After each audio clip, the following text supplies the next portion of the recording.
Welcome to the Success in Africa podcast with Dr. Modupe, your weekly dose of leadership vitamins to make you successful in Africa. Hello and welcome to the Success in Africa podcast, episode 61. My name is Dr. Modupe Taylor Pierce, and I am a scholar and practitioner of leadership and organizational development. Simply put, I study what makes people successful. I have been studying this for 3 decades with a particular focus on people in Africa. And in this podcast, I share stories, lessons, and insights about people having success in Africa. I created this podcast because I have a vision for Africa. I have a vision of Africa becoming a middle-income continent by 2030 and a high-income continent by the year 2040. And for that to happen, I need you and every other African watching or listening to this podcast to become successful. So, if you want to be successful in Africa, I encourage you to like and subscribe to this podcast. This episode is brought to you courtesy of BCA Online, the one-stop shop for mastering leadership. Joining BCA Online is free, and it gives you access to countless hours of knowledge, videos, and a plethora of information about leadership that will enhance your leadership capacity. And also, if you have questions that you want to ask me after watching this video, just log on to BCA Online. The link is on the screen, and post your questions there. That is where I will respond to your questions. The title of today's episode is Unpaid Boss. And I chose this title because it best describes the person whose success journey I'm going to profile today. This person has revolutionized the food preparation industry in Nigeria and made life easier for thousands of professionals in Nigeria and the diaspora by making the process of cooking Nigerian food so much easier. And yet, this person will tell you plainly that entrepreneurship is not the rosy, romantic journey that many people want to make it out to be. In her own words, she says, and I quote, "From the outside, it may seem wonderful not to have a boss and to be the boss. Many times I work through the night. Often I have to put my own money in because something went wrong. It's not all rosy and nice, oh. It's not for the lily-livered. In a day job, you get paid no matter what.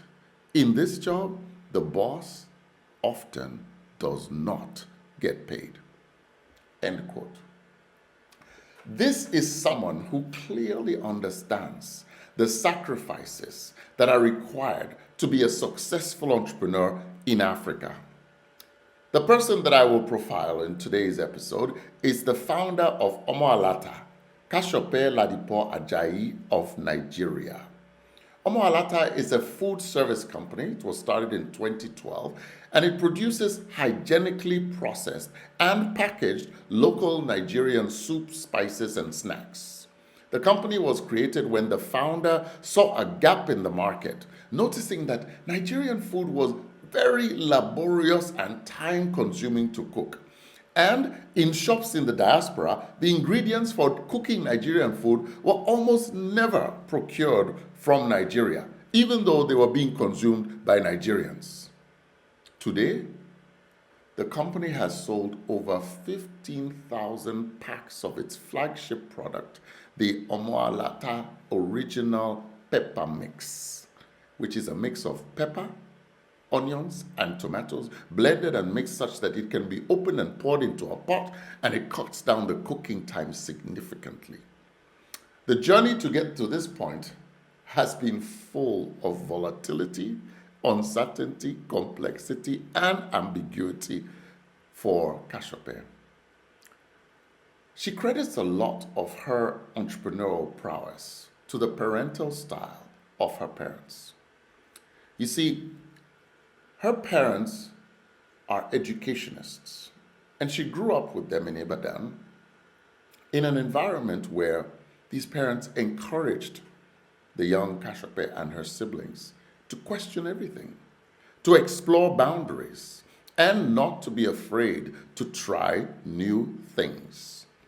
Because of this upbringing, she learned that failure was not some kind of a final referendum or judgment on a person's intelligence or dedication, but simply a part of a larger journey to success. The parents also did not limit their children in dreaming big.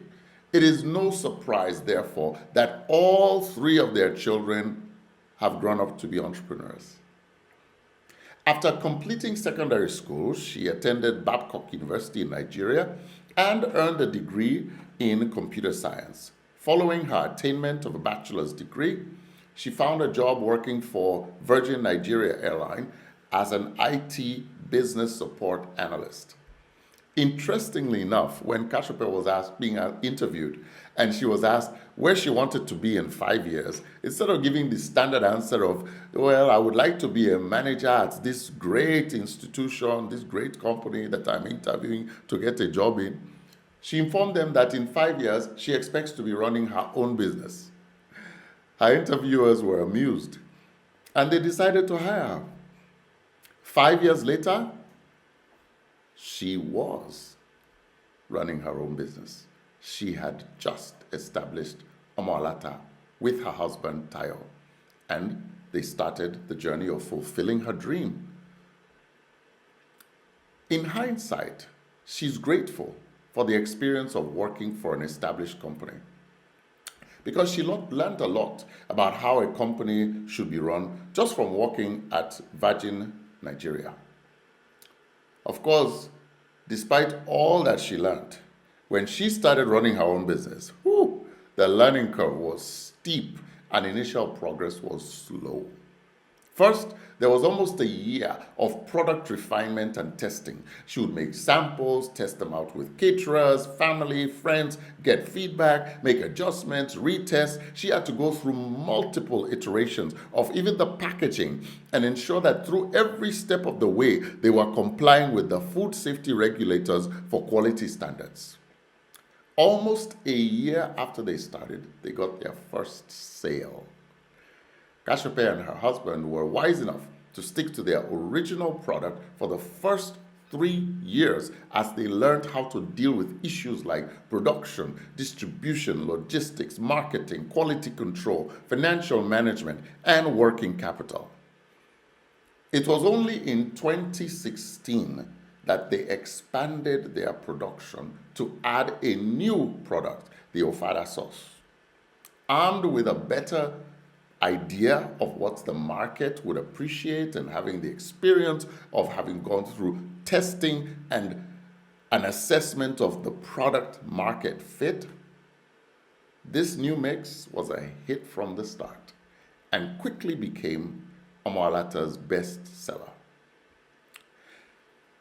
As the company has grown in size, Kasope has learned and had to learn how to deal with internal and external problems of all shapes and sizes, from big customers that stretch your working capital needs because they can, and they tell you they will not pay within 15 or 20 or 30 days, to employees who may not want to follow guidelines in an industry where one mistake can cause a whole batch to be bad, to an inconsistent power supply that frankly could threaten the very integrity of your product, which needs to be refrigerated and kept at certain temperature guidelines.